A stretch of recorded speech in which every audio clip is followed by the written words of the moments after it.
This is the Thoughtful Travel Podcast. I'm your host, Amanda Kendall of the notaballerina.com travel blog. Every episode I'll share travel tales from several fellow travel lovers, and together we hope to entertain and inspire you, remind you of some of your own great travel experiences, and encourage you to hit the road again soon.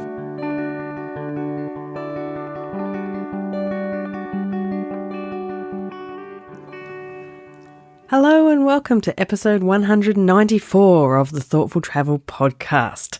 Today's topic is Trans-Siberian train journeys. That's a very special topic to me because when people ask me about my favourite travel experiences ever, you know, that kind of horrible question like, choosing a favourite child.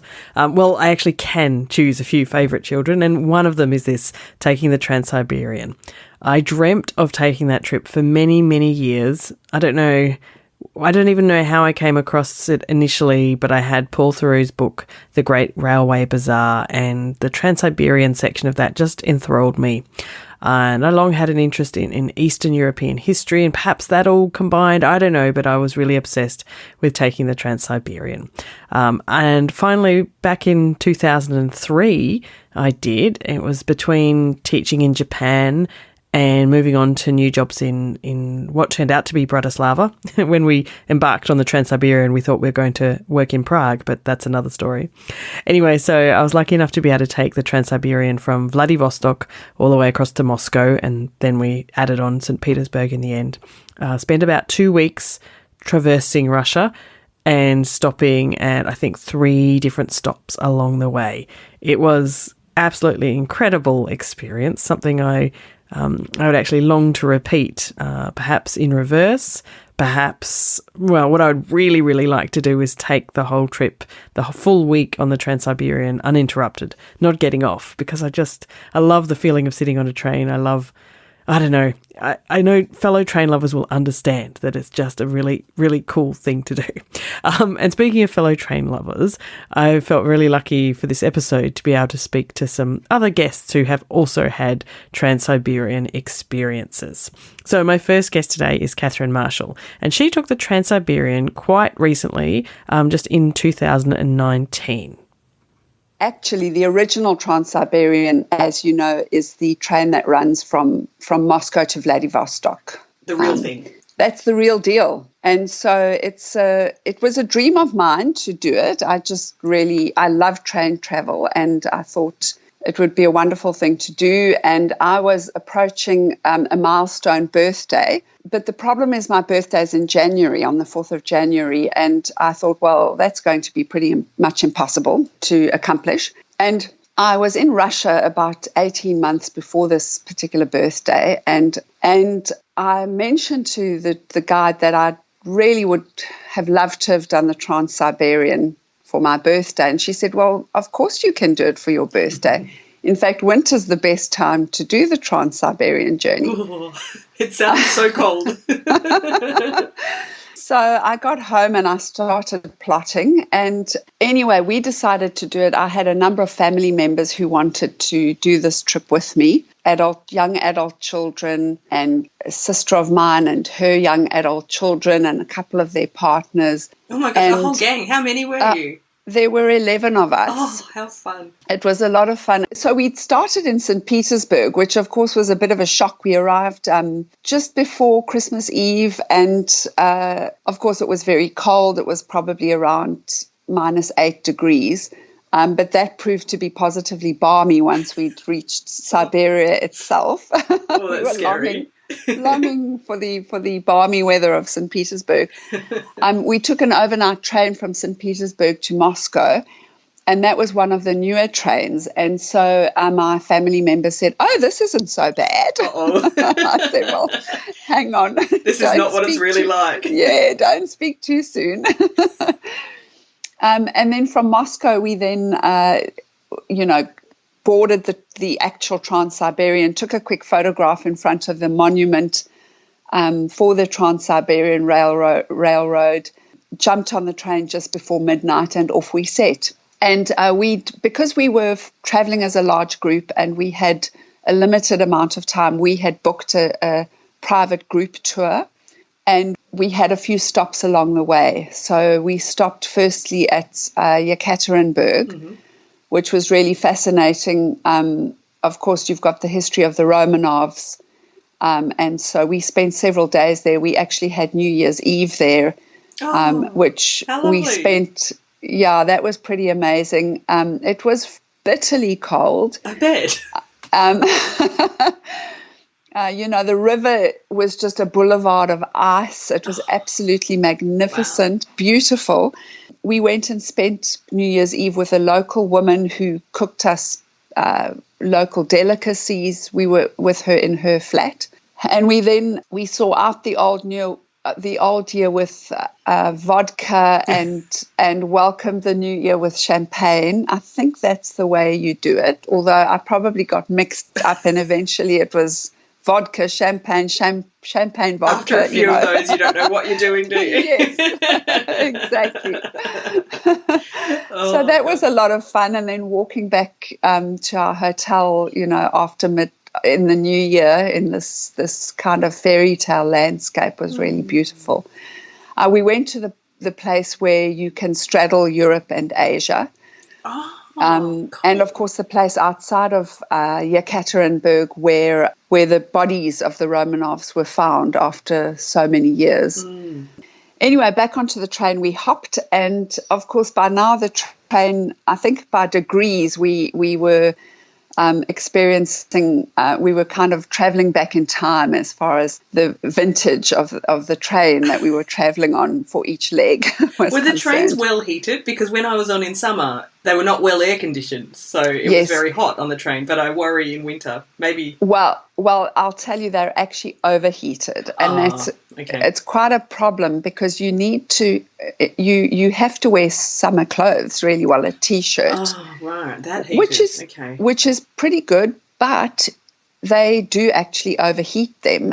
You're not allowed to open your windows because they become rimed with ice, and so you can't close them again, which is a huge problem. Oh, yes. So you kind of sit there. It's quite a paradox. You sit there with this, polar landscape flying by, and yet you feel as though you're in an oven some of the time. So each carriage has a number of compartments. Each compartment sleeps 4 people. I think we were spread across 3 compartments, and because there were 11 of us, the third compartment, sometimes there was a spare bunk, so sometimes they would have a stranger come in.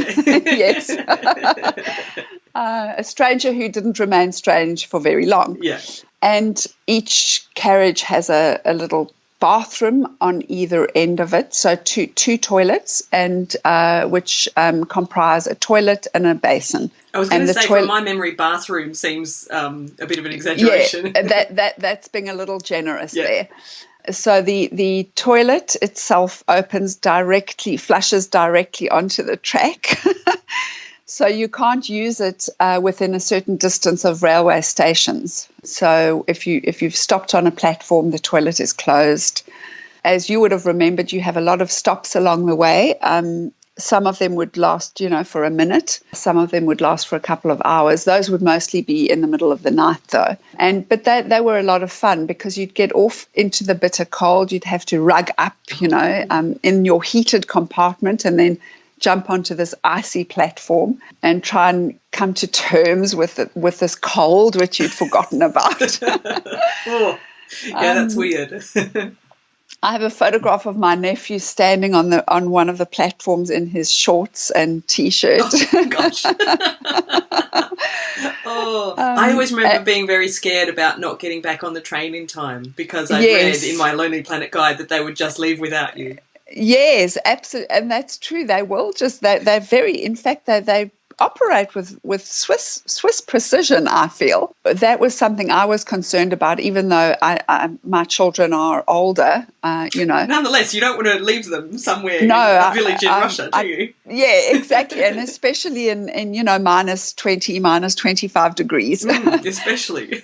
Yeah, so that was a bit of a concern, and but we had many family members looking out for one another, so that helped. True. But we'd have on the platforms, you'd sometimes have little stalls that had been set up by local women selling, pierogi, or once we bought caviar, fresh caviar for a couple of rubles, and, drinks and cold drinks, bread, that type of thing, smoked fish. So that was fun.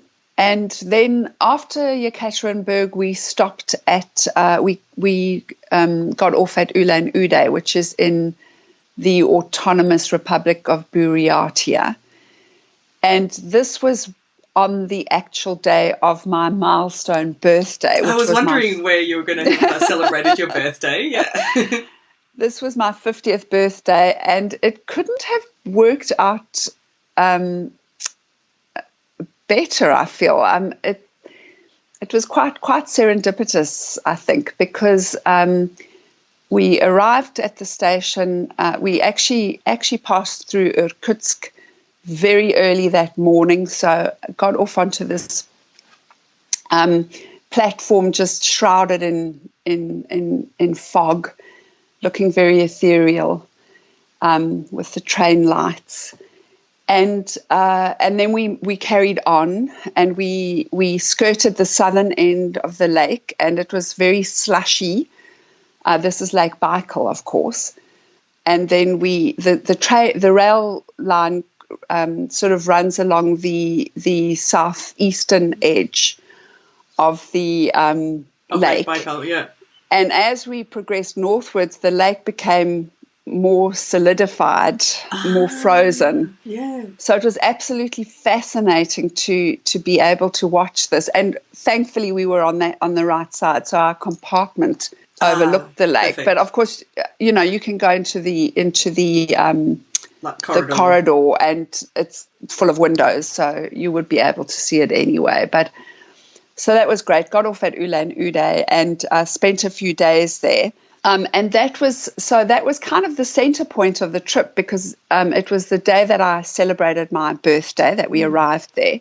It was the coldest part of the entire journey. So it went down to about -37, -38. Oh, that's very cold. It was absolutely bitter.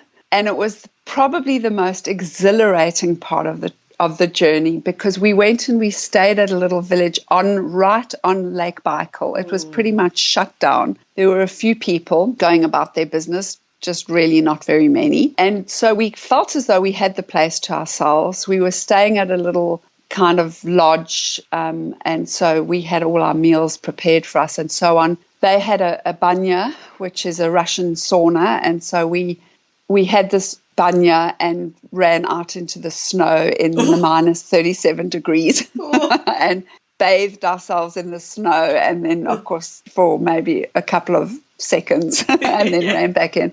So that was fun. And then we actually we managed to find some ice skates. I had a few, like a little motley selection of ice skates at the place we were staying at, and we went and we skated on Lake Baikal. How awesome. Wow. It was awesome, yeah. And, the ice is not smooth the way it is on an actual ice rink. The water has frozen in kind of wavy, bumpy. Wavy, yeah, bubbly it never bumps. occurred to me, because I'm such a non-winter person. Yeah. And so we were sort of skating along and then kind of tripping over little twigs that had got trapped in the ice as it was freezing. Yeah.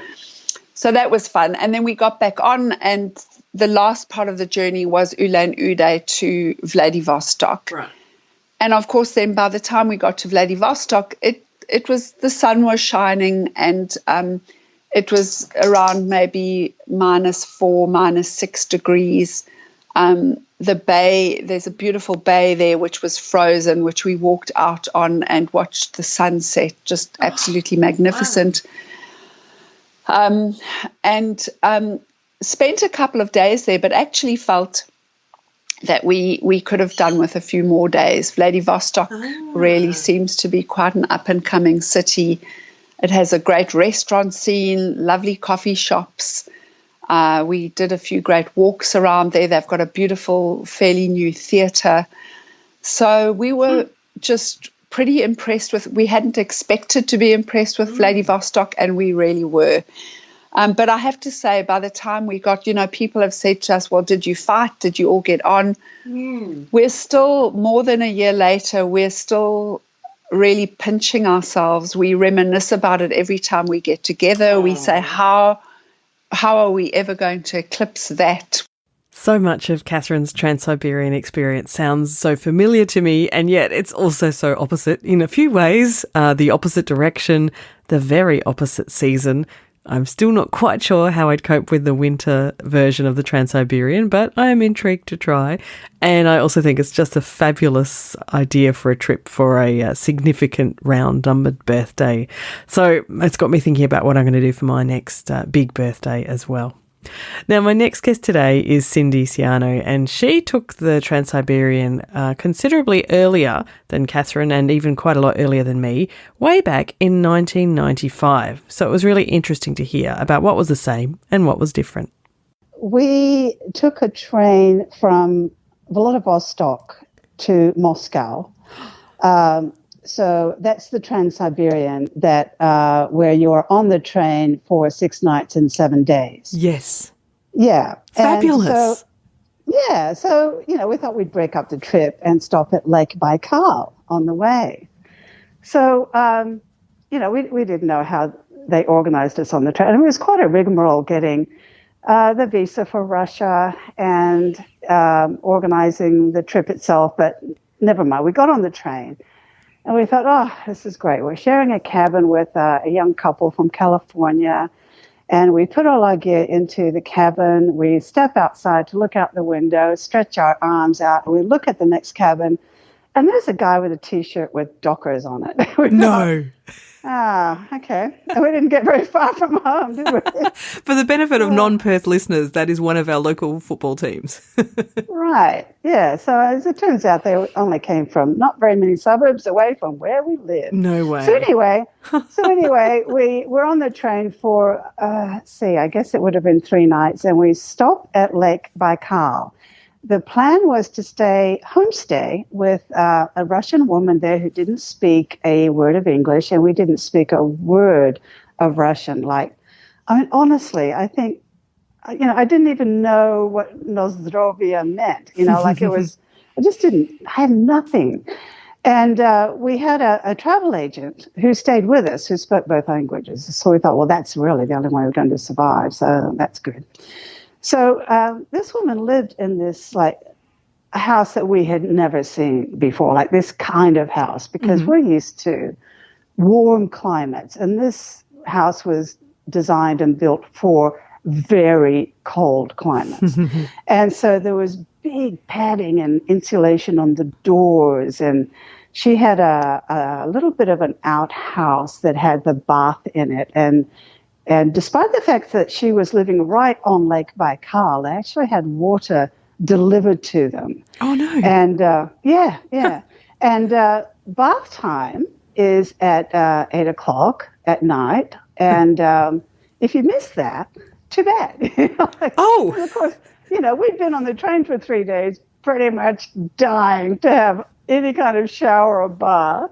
And we finally get there. I'm not sure why this is. Anyway, we got there at about 11 o'clock at night, and it looked like it was 3 o'clock in the afternoon because it's Russia and it's very far north, and the sun doesn't, I think this is May, the sun doesn't set until close to midnight, which is in itself weird. Yes. And so we arrive, and I think, oh, good, any minute now she's going to show us how to, where the bathroom is. And bathroom, are you kidding? Oh, no, there's no bathroom. It's outside. And so she said, through the translator, oh, no, your bath time is over. That was 3 hours ago, You've missed it.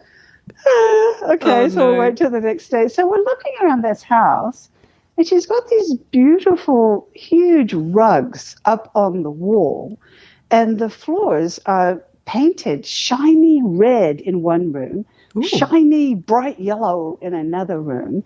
And I said through the translator, this is interesting because in Australia we put our rugs on the floor and we paint the walls.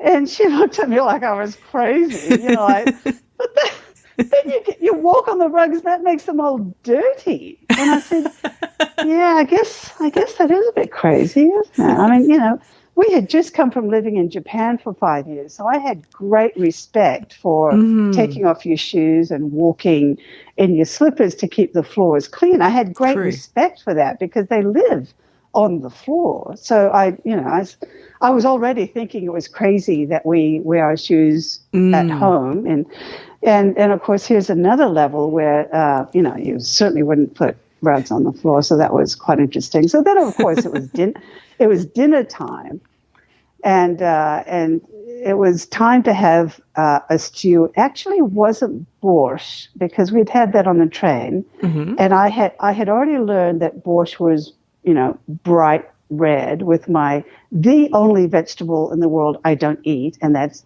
beetroot, which I just detest.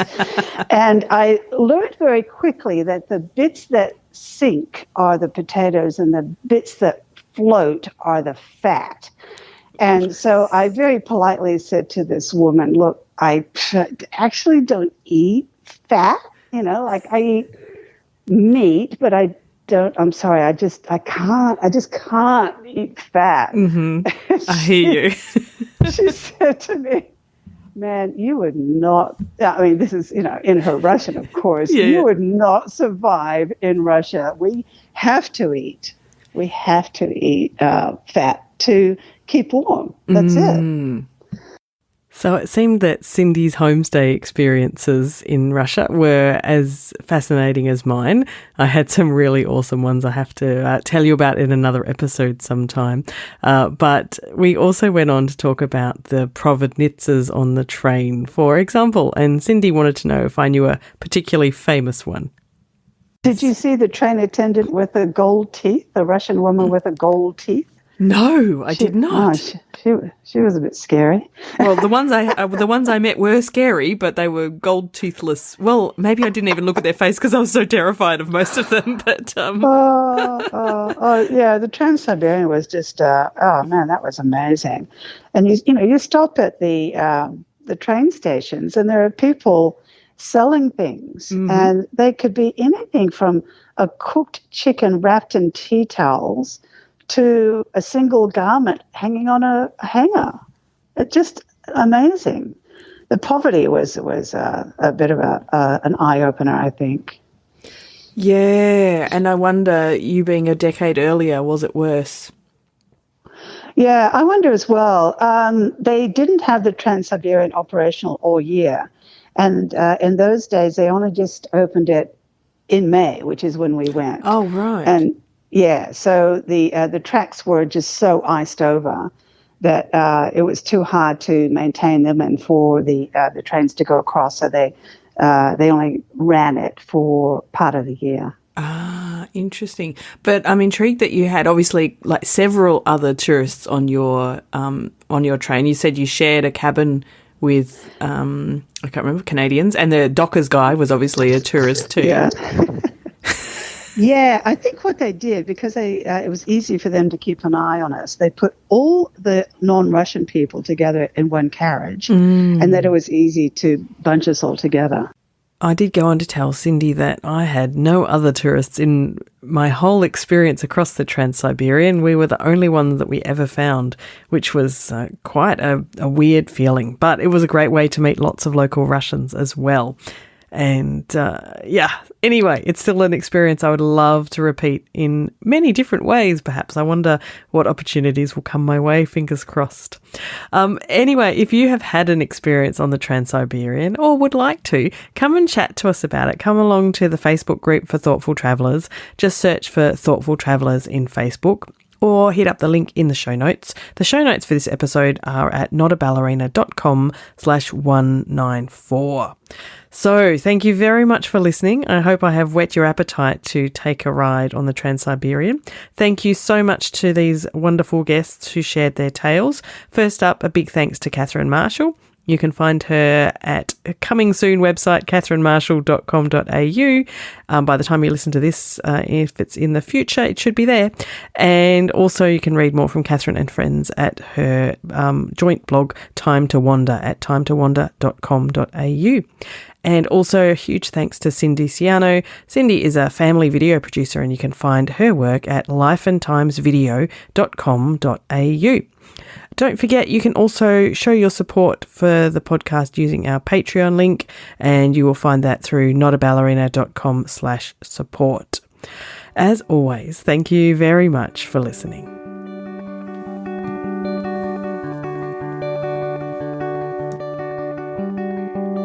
This has been another episode of the Thoughtful Travel Podcast. Show notes and other information are at notaballerina.com/podcast. Join me again soon for another chat about why we travel. Bye for now.